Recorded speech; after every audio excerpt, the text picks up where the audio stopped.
जय जिनेन्द्र, जय भोलेनाथ। दोस्तों, आज वेडनेसडे है, 28 तारीख है और अभी टाइम हो गई 7:27 और SGX निफ्टी देखिए कैसा गिरा हुआ है। 16,890 दिखा रहा है, 140 पॉइंट डाउन दिखा रहा है। चलिए, तो आज से क्या करना है उसकी मैं बात करूँगा और आगे क्या हो सकता है इसकी भी मैं बात करूँगा। तो कल आपको एक चीज़ तो दिख गई। कल दिन में आपने देखा होगा डाउ जोन्स जब हमारा मार्केट चालू था तब 270 पॉइंट के आसपास तेज़ी दिखा रहा था। उसके बावजूद हमारे मार्केट ऊपर से करेक्ट कर रहे थे। ये अपने आप में दिखाता कि इंडिया में अब डाइवर्जेंस चालू हो गई है। अब डाउ बढ़ेगा तो भी हम गिरेंगे, याद रखिएगा। हाँ, कल एक चीज़ और हो गई कि बैंक निफ्टी का जो 10 EM है वो भी 20 EM के नीचे गया, लेकिन वहाँ ज़्यादा डिफरेंस नहीं है, सिर्फ 5-7 पॉइंट का डिफरेंस है। तो अभी हम नहीं बोल सकते कि बैंक निफ्टी रियल में पूरी तरह से वीक हो गया। निफ्टी में काफ़ी डिफरेंस हो गया। अब 100 पॉइंट का डिफरेंस है 10 EM में और 20 EM में। 20 EM की वैल्यू 10 EM से लगभग 100 पॉइंट ऊपर आ चुकी है। तो निफ्टी पूरी तरह से बियर्स की गिरफ्त में है। जो भी राइज आएगी 300-400 पॉइंट की अगर आएगी भी तो वहाँ पे आपको निकल जाना है या सेल मार देना है, ठीक है। और वो भी कहाँ आ रही है, आप देखो कल एक अच्छा रैली हुआ था, 174 तक फ्यूचर्स गया था, लेकिन फिर से धराशायी हो गया। हालांकि मेरे को कल 200 तक का टारगेट लग रहा था, लेकिन 174 तक गया। और मैंने जो कल कॉल दिया था 17,000 का बाइंग करने के लिए, वो 110 से 190 तक गया था, लेकिन मैंने टारगेट दिया था उसका 246, तो वहाँ गड़बड़ हो गई। अब आज क्या करना चाहिए, देखिए मैं सबसे पहले एक इम्पॉर्टेंट चीज़ बता रहा हूँ कि निफ्टी का 200 EMA जो है, एक्सपोनेंशियल मूविंग एवरेज, 200 डे का एक्सपोनेंशियल मूविंग एवरेज जो है वो है 16,902 रुपया, 16,902 16,902। तो वो आज टेस्ट हो जाएगा पहली बार, कितने दिनों के बाद, बहुत दिनों के बाद, लगभग समझ लो आप ये जून के बाद पहली बार टेस्ट होगा, ठीक है। जून में हम इसके ऊपर निकल गए थे 200 EMA के, तो वापस से टेस्ट फर्स्ट टाइम होगा अभी जून के बाद आज, क्योंकि SGX निफ्टी आपका 880 या 870 दिखा रहा है, तो 902 तो टेस्ट हो जाना चाहिए, ठीक है। यहाँ पे जैसे ही ये टेस्ट होगा, इससे 10-20 पॉइंट नीचे आएगा, आप जम के बाइंग कर लीजिएगा। मैं आपको बोल रहा हूँ, जम के बाइंग कर लीजिएगा।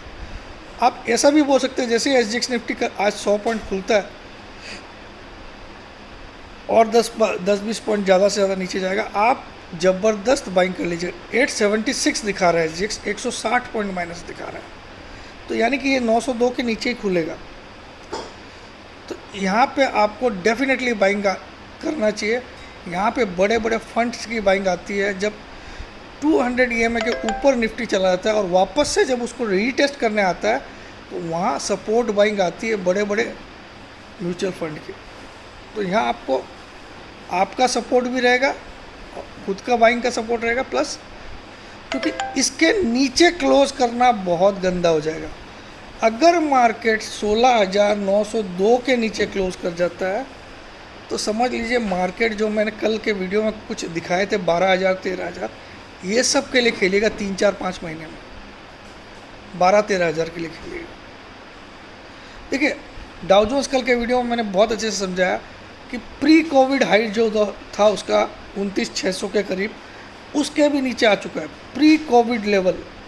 प्री कोविड मतलब मार्च 2020 के पहले का जो ऑल टाइम हाई था डाउ जोन्स का, उसके भी डाउ जोन्स नीचे आ चुका है। और हमारा प्री कोविड लेवल का ऑल टाइम हाई था 12,430। उसके बाद हमने कोविड जब मार्च में आया था तो हमने 7,511 का एक लो बनाया था, सब फिगर याद है। और उस 7,511 से हम रैली करते करते 1.5 साल में अक्टूबर 2021 में 18,604 चले गए, यानी कि डबल्स 150% राइज किया, 7,500 का 150% राइज किया, ठीक है। जबकि डाउ जोन्स ने 18,213 का लो बनाया था कोविड में, और उसने 36,952 का हाई बनाया। देखिए सब फिगर याद है, 36,952 का हाई बनाया जनवरी 2022 में। तो डाउ जोन्स 100% राइज किया प्री कोविड लो से, 100%, ठीक है। 18,000 पे था, 36,000 पहुंचा दिया। और हम कोविड लो पे 7,511 थे, हमने 150% राइज किया। तो वहाँ डिफरेंस था। डाउ जोन्स आज pre Covid all time high जो था उसका 29,600, उसके नीचे आ चुका है। हमारा pre Covid all time high कितना था? 12,430। हम आज भी उससे लगभग 4,600 पॉइंट ऊपर चल रहे हैं। तो निफ्टी में 4,600 पॉइंट का डाइवर्जेंस है, याद रखिएगा। तो मैं ये नहीं बोलता कि 12,430 अभी आ जाएगा, 6 महीने में आओ, 7 महीने में आओ, आएगा ज़रूर, ठीक है। 8 महीने में आओ, 2023 पूरे साल में आ जाओ, आएगा ज़रूर। ये जो आपको सपने दिखाए जा रहे हैं 22,000, 23,000, 21,000, 20,000, ये सब बाबा जी का घंटा हो जाएंगे, आप देख लीजिएगा, ठीक है। हाँ, अभी एक बाइंग आएगी ज़रूर, आज ज़रूर आएगी, मुझे लगभग 1000% लग रहा है। लेकिन मैं कोई भगवान नहीं हूँ, डिस्क्लेमर मेरा यही रहता है कि भैया ये जो मेरे व्यूज़ है वो पर्सनल है, आप किसी जानकार से भी, रजिस्टर्ड सलाहकार से पूछ के काम। तो आज मुझे कुछ भी हो जाए रिकवरी लग रही है, कुछ भी हो जाए, और अच्छी रिकवरी लग रही है। कल भी रिकवरी जारी रहेगी ऐसा लगता है, ठीक है, ऐसा लगता है। और बैंक निफ्टी को अभी भी कंफ्यूज मत होइएगा, बैंक निफ्टी में कल जस्ट टूटा है और अभी वैल्यू में सिर्फ 5 पॉइंट का फ़र्क है। जब ये गैप वाइडन हो जाएगा, 20 वाला 10 से 100-125 का गैप बना लेगा, तब बैंक निफ्टी में भी पोजिशनल सेल ले लीजिएगा। एक और बड़ा फैक्टर, 30 तारीख को हमारी RBI की क्रेडिट पॉलिसी है, 30 तारीख नज़दीक, आज 28 हो गई, परसों ही है।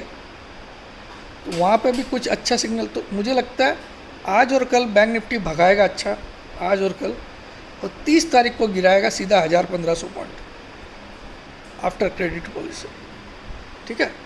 1,000-2,000 पॉइंट एक ही दिन में गिरा देगा, ठीक है। तो आज और कल आप तैयार रखिए तेज़ी के लिए, निफ्टी और बैंक निफ्टी दोनों में। इनफैक्ट परसों भी 10 बजे आती है ना RBI, तो 10 बजे तक तो आप तेज़ी करिए, कोई दिक्कत नहीं। हमारे तो शक्तिकांत दास है, एक हीमैन है, जेम्स बॉन्ड 007 है, वो तो कुछ अलग पॉलिसी लाएंगे कि हमारे इंडिया में तो कोई फ़र्क ही नहीं है ना। हमारा इंडिया तो एकदम वो लोखंड का बना हुआ है, उसको कोई फ़र्क नहीं पड़ता वर्ल्ड में क्या होता है। हमारे मोदी जी तो खुद ही ब्रह्मा जी है ना, वो हर सिचुएशन से निकाल देते हैं, है ना। कोविड से निकाल दिए, कोविड में चमत्कार किया, डिमोनेटाइजेशन में चमत्कार किया। क्यों? हमारा देश तो एकदम डेंट प्रूफ है, इसको कोई डेंट लग ही नहीं सकता है ना। हमारी इकोनॉमी तो सुपर हिट है, दुनिया चाहे भाड़ में जाए, हमारी इकोनॉमी तो सुपर डुपर हिट है। हर घर में एकदम खुशहाली छाई हुई है, लोगों के पास दिवाली के पटाखे खरीदने के पैसे नहीं बचे हैं। ऊपर से आज रेलवे ने 15% का बिजी सरचार्ज लगा दिया, बिजी, एक नया सरचार्ज। आप बोलते महंगाई कंट्रोल करना है, आज लगाया रेलवे ने। मतलब अगर आपका भाड़ा 100 रुपये था तो 115 हो गया रेलवे में, तो महंगाई यहाँ से बढ़ेगी या घटेगी, आप खुद देख लीजिए। बिजी शेड्यूल सरचार्ज, ये नया सरचार्ज सुना है कि इस समय बिजी रहेगा माल तो 15% एडिशनल चार्ज लगेगा। बताइए, तो दिवाली का टाइम है और दिवाला निकालो। देखो, मैं कभी भी सच बोलने से डरता नहीं हूँ। सच्चाई ये है कि इंडिया सबसे वर्स्ट है, ये आप मेरी बात एक दिन ज़रूर स्वीकार करोगे। India will be the worst performing country. आप देखो ना यार, आपसे कई आगे बांग्लादेश निकल गया GDP के मामले में, हाँ? क्या बात करते हो? हमारी इकोनॉमी अभी जीडीपी हमारी 7 पे है, वर्ल्ड में सबसे टॉप है।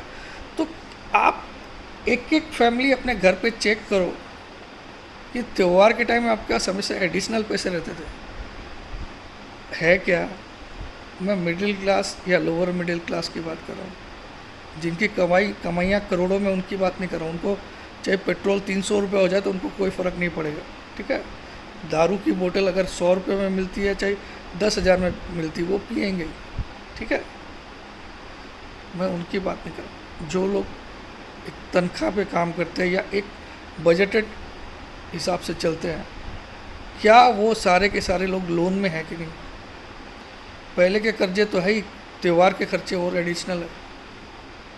अगर है तो लाइक के बटन जोर से दबाना, दिल से दबाना, ठीक है। तो आपको रियल उन्नति दिख जाएगी। आज भी जॉब के फ्रंट में इंडिया का वर्ल्ड में सबसे लोवेस्ट हालत है जॉब देने का। तो इंडिया इतना प्रोग्रेस कर रहा है तो जॉब के डाटा तो सुधरने चाहिए। इंडिपेंडेंस के बाद के सबसे लोवेस्ट डाटा है। अब मैं ऐसा नहीं कि डाटा मैं घर से बना के ला रहा हूँ, ये सब मैं देखता हूँ, पढ़ता हूँ, तब बोलता हूँ। तो इतनी तरक्की हुई तो कहाँ तरक्की आपको दिखाई दे रही भाई? आज तक अगर मैं बोलता हूँ, जितनी भी चीज़ें, जिस कांग्रेस को हम लोग गाली भी देते हैं, चोर भी बोलते हैं, तो सारी चीज़ें तो उन्होंने बनाया यार। ये साहब मोदी साहब जो आए, आने के बाद सब बेचने का काम किया इन्होंने, बनाया तो कुछ नहीं है। और हम हर स्ट्रोक को मास्टर स्ट्रोक बोलते हैं यार, मास्टर स्ट्रोक। ये देखिए ऐसा कर दिया आप, मास्टर स्ट्रोक। यार वोट हमने भी दिया था और देंगे भी, आगे भी इन्हीं को देंगे, क्योंकि ऐसा कोई दूसरा नेता ही नहीं है जो इनके खिलाफ खड़ा हो। मेरी विडम्बना ये है कि there is no opposition good leaders against him, otherwise I will never vote him, ठीक है। जो खाली सपने दिखा दिखा के चला रहा है, that is not the reality. Sir reality पे बात करिए। हर जगह आप अपनी तारीफ करने पे लग जाते हो और फ़ोटो खिंचाने में लग जाते हो। वो लॉन्ग टर्म सस्टेन नहीं होगा, कहीं ना कहीं पोल खुलेगी दोस्त, ठीक है। तो मैं ये भी बोलता हूँ कि मेरा वोट हमेशा बीजेपी को जाता है, कि मैं यूट्यूब पे बोलूँ, just because there is no good opposition जिस पे मैं भरोसा करूँ। क्योंकि कांग्रेस पे कई साल भरोसा किया, वो भ्रष्टाचारी निकली। तो यहाँ एक ही है कि इनके खिलाफ कोई ऐसे लांछन नहीं है, और दूसरी कोई नेशनल लेवल में पार्टी नहीं है। तो मैं आज थोड़ी सी ये बातें इसलिए किया हूँ ग्राउंड लेवल पे, कि जब हमको एक ही आदमी को चुनना है, तो चाहे वो अच्छा करे चाहे खराब करे, उसकी तारीफ करो।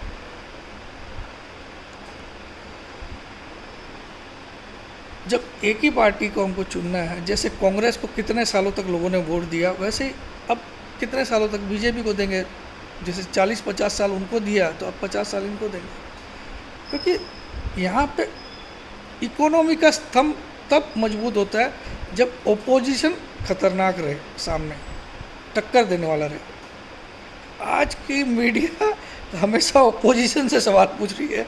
टोटल मीडिया, आप जितने भी न्यूज़ चैनल चला लो दोस्तों, all the medias are asking the questions to Rahul Gandhi ने ऐसा किया, राहुल गांधी मंदिर गया तो नौटंकी है, राहुल गांधी मस्जिद गया तो नौटंकी है। अरे भैया वो उससे क्या देश चल रहा है? क्या देश तो मोदी जी क्या कर रहे हैं उस पर चल रहा है। उस पर कोई एक सिंगल मीडिया सवाल नहीं उठाती है, because most of the channels are being bought by Adanis and Ambanis. इनके मोस्ट ऑफ द जो न्यूज़ चैनल है उनके मालिक यही दोनों। तो आप पूरी सब कुछ जान रहे हो और नथिंग विल हैपन, ये मैं मानता हूँ। देखिए आज देश में महंगाई का जो मुद्दा है वो कभी हाईलाइट हो रहा है। यही कांग्रेस गवर्नमेंट के टाइम पे 70 रुपया पेट्रोल पे लोग माला पहना, 70 रुपया डॉलर के अगेंस्ट में चला गया था रुपया, तो लोग रुपये को माला पहनाते थे कि रुपया का स्वर्गवास हो गया। आज 82 रुपये पे हम माला नहीं पहना रहे। स्मृति ईरानी मैडम साहब मैडम जो है, अभी भी हमारी कोई सांसद है, वो कुछ तो पोस्ट पे है, वो एकदम सड़कों पे बैठ जाती थी ये गैस के भाव पे, पेट्रोल के भाव पे। अब कोई फ़र्क नहीं पड़ता और पब्लिक भी एकदम समझदार हो गई, बोला कोई दिक्कत नहीं, 110 हो जाए 120 हो जाए चलेगा अपने को। तो हमको मास्टर स्ट्रोक देखने की आदत है। Let's see another master stroke, यहाँ से निफ्टी कैसे 21,000 जाता है। Let's see, let's hope for the best. तो मैं यहाँ से एक शॉर्ट कवरिंग ज़रूर मान रहा हूँ, 200-300-400 पॉइंट की निफ्टी में है जो दिखाई दे रही है मुझे, आज के जो भी बॉटम बनते हैं वहाँ से। और मुझे आज की क्लोजिंग 16,990 के नीचे नहीं दिख रही। 16,990 निफ्टी का 200 SMA है और 16,902 निफ्टी का 200 EM है। तो let's hope for the best. हाँ, अगर कोई ऐसी चीज़ आ गई कि रशिया यूक्रेन ने वार बंद कर दिया और महंगाई कंट्रोल आने के काबू, तो ये बैड न्यूज़ गुड न्यूज़ में भी कन्वर्ट हो सकती है। क्योंकि देखिए सबसे बड़ा फ़र्क पड़ा रशिया यूक्रेन के युद्ध से, पूरी वर्ल्ड की इकोनॉमी हिल गई उससे। युद्ध वो लोग दो कर रहे हैं, 6 महीने से ज़्यादा हो गए उनको, हिल रहे सब यूरोप। तो बहुत सारी कंट्री यूरोप से रिलेटेड है। अमेरिका का भी कई बिजनेस यूरोप से होता है, इंडिया का भी कई बिजनेस यूरोप से होता है। तो आज ग्लोबली हम कनेक्टेड है दोस्तों। इंडिया में आज हम ग्लोबली कनेक्टेड है। एक समय इतनी फ्लाइट्स नहीं होती थी, तो कोरोना उस देश में आता तो इस देश में नहीं आता। लेकिन आज हम ग्लोबली इतना कनेक्टेड है एक दूसरी कंट्री से कि वहाँ कोरोना है तो यहाँ आना ही है। कोरोना इंडिया की तो देन नहीं है ना, चाइना की देन ऐसा लोग बोलते हैं। तो फैला इंडिया में इतना ज़्यादा क्यों? ग्लोबली हम कनेक्टेड है। तो ग्लोबल इवेंट वहाँ ऐसा हो रहा है और हमारे मास्टर स्ट्रोक मार के हमारी इंडिया इकोनॉमी ठीक है। तो थोड़ा अपना अकल यूज़ करिए दोस्तों, प्लीज़ प्लीज़, रिक्वेस्ट है। जय जिनेंद्र, जय भोलेनाथ, जय हिंद।